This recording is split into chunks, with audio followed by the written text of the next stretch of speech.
Hello everybody, welcome back to the channel and welcome back to another episode of Clarets Daily News here on Turfcast. Now, if you missed it yesterday, this is only the second time that we've actually done this show. We did it for the first time yesterday, and I announced that I'll be doing it every single weekday when there's enough news. Like, I feel like I've like given you all this big promise now that I'll be here every single day, and I'll try to. But if there's no news, I might just skip a day, stuff like that. And also, I know I did say yesterday that, you can have it with your morning coffee and things like that. It won't always be out in the morning. I'll try and get it out in the morning most mornings, but sometimes it might be afternoon or around, late afternoon, maybe even early evening, just depending on what I'm doing with work and if I have a chance to do it the night before, because that's what I did with this one and the last one. Record it the night before, schedule it for the morning. I won't always get the chance to do that. But massive thank you, by the way, because I did say, let me know your thoughts about the new show in the comments, and you did exactly that.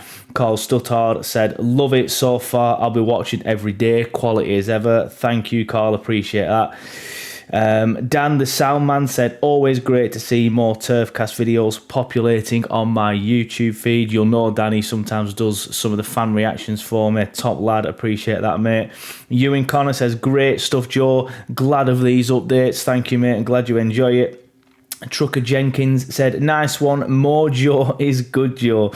I'm not sure about that, mate, but thank you very much for the nice words. And another one, Flyover Fred, who's always in the lives and in the chat, said, yeah, keep the vids coming. I watched it with my morning coffee, funnily enough. And that was the comment that made me think, hold on, I need to make sure that they're not expecting it every single morning. I'll try and get them out mornings and stuff like that where I can, but sometimes it's just not going to be possible. Sometimes it will have to be late morning, early afternoon, potentially even late afternoon, early evening. You never know. Potentially, if there's not enough news, like I said, or we're busy with some other stuff, I might just miss a day. But yeah, we're going to try and get it out every single weekday where there's news to talk about, and then just give my thoughts and opinions on it, basically. But yeah, exactly that then. Let's get into the news. There's not actually been that much today, actually, which is another reason why I wanted to give that disclaimer at the start of the show. There's not been too much today. One of the main things I've seen is obviously reported yesterday, and it was on the show yesterday, about James Trafford being very close to agreeing a deal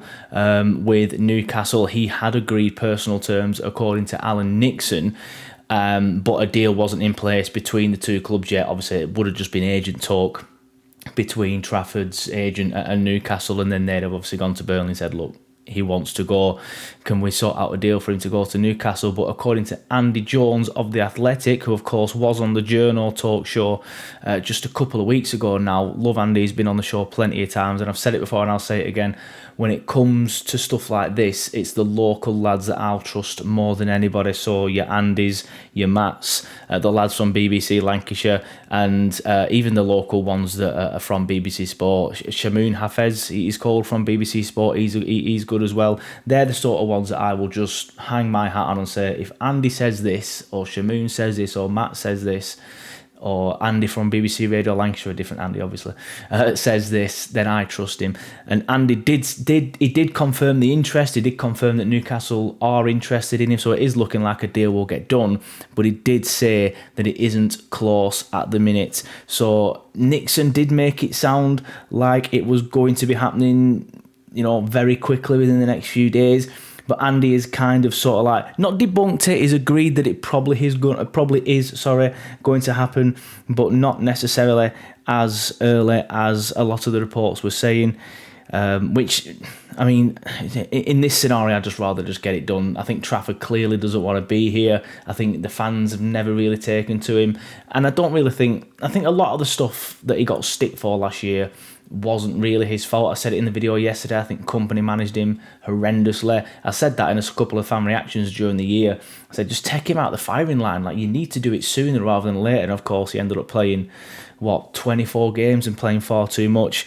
But yeah, Andy tweeted earlier today that Newcastle and Burnley are in talks over a potential deal for goalkeeper James Trafford. Newcastle believed to value Trafford between 15 and 18 million pounds.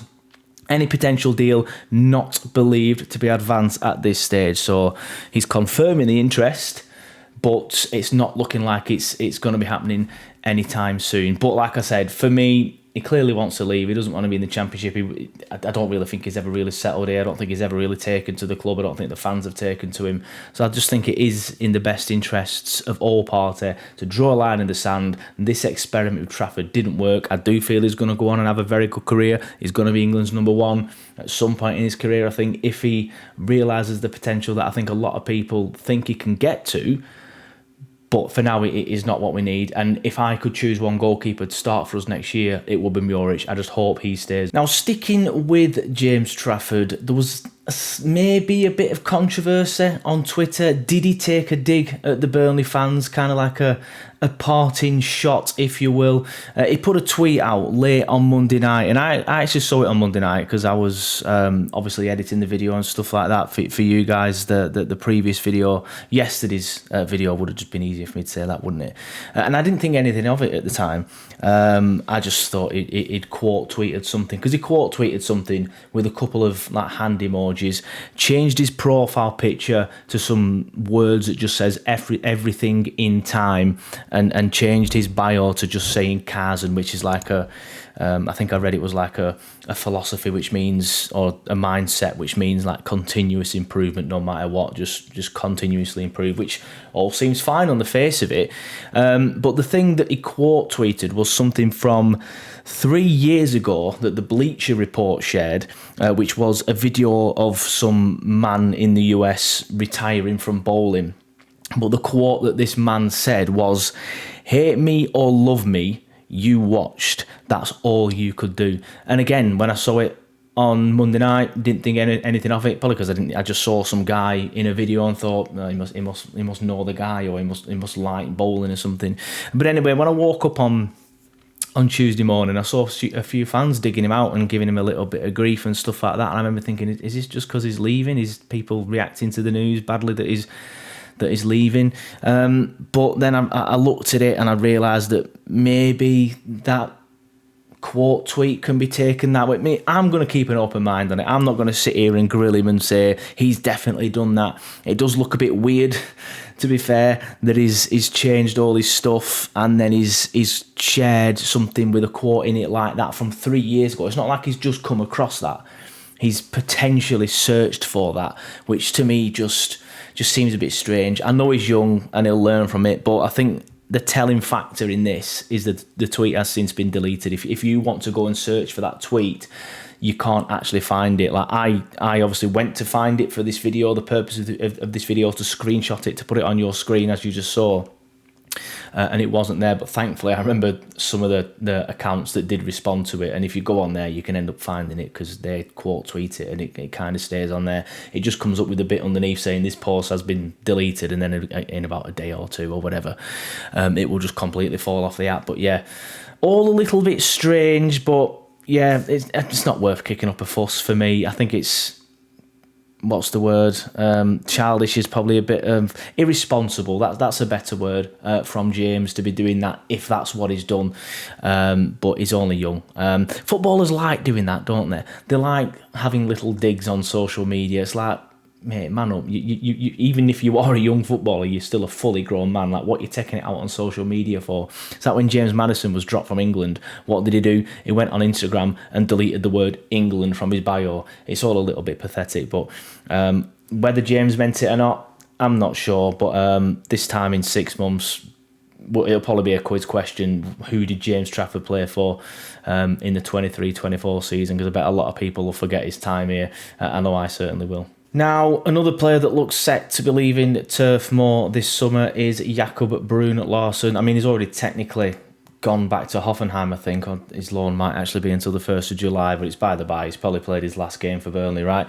We probably expected him to leave. There were reports that the club were looking to bring him and Lorenz Assignon back to the club, but the Lorenz Assignon ones were quickly sort of like debunked and looked like he didn't want to come back. But the Jakob Brun Larsen one, there was a little bit of hope with that one, I think, but I think that one's been dashed now because it looks like Fulham are interested in Burnley's former Lone Star. According to, it was Alan Nixon again. According to Alan Nixon, Marco Silva, that is, wants to take Jakob Bruun-Larsen to Craven Cottage. And I mean, I would have liked to keep him in the Championship, and I do think he will be absolutely brilliant in the Championship. I thought he was decent in the Premier League. Obviously, scored quite a few goals for us.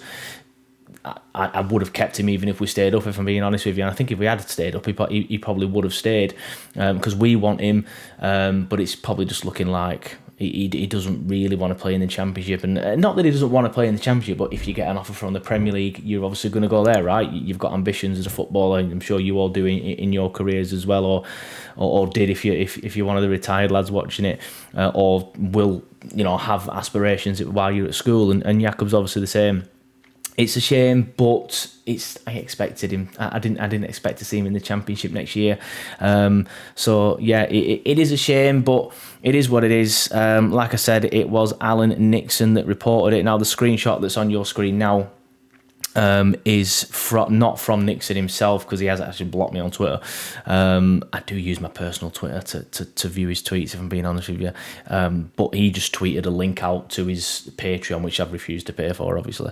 So this is a screenshot from InsideFootball.com, and it says Fulham are agreeing a bargain deal to sign Burnley Lone Star Jakob Bruun-Larsen from his parent club Hoffenheim, according to journalist Alan Nixon. And apparently the fee's only going to be around £6 million. So I do agree that is a bargain for Jakob Bruun-Larsen, and I feel like we could have pushed it a little bit more. But again, if the players said, look, Fulham are here, I want to go to Fulham, I apologise, I did like my time at Burnley, but the Premier League's the Premier League. But yeah, that's pretty much it. Not that much out there today. Quite Trafford heavy again, and I suspect it might be for the next few days, depending on what comes out. Again, I believe the manager search will hot up this week. I think interviews are being done tomorrow on Wednesday, so we'll see. I'm hoping that we might see some more stuff surrounding that tomorrow, but we'll see. Hopefully some stuff comes out. Hopefully we get the right manager, and yeah, we need to get it sorted sooner rather than later. But let me know what you think in the comments below about the Trafford situation. Do you think it's a dig? Do you think he's just put a tweet out? Do you think it's been taken the wrong way? Or you like me, you just not overly bothered really? And let me know what you think about Jakob Bruun-Larsen as well, because even though it's a shame, we probably all expected it, right?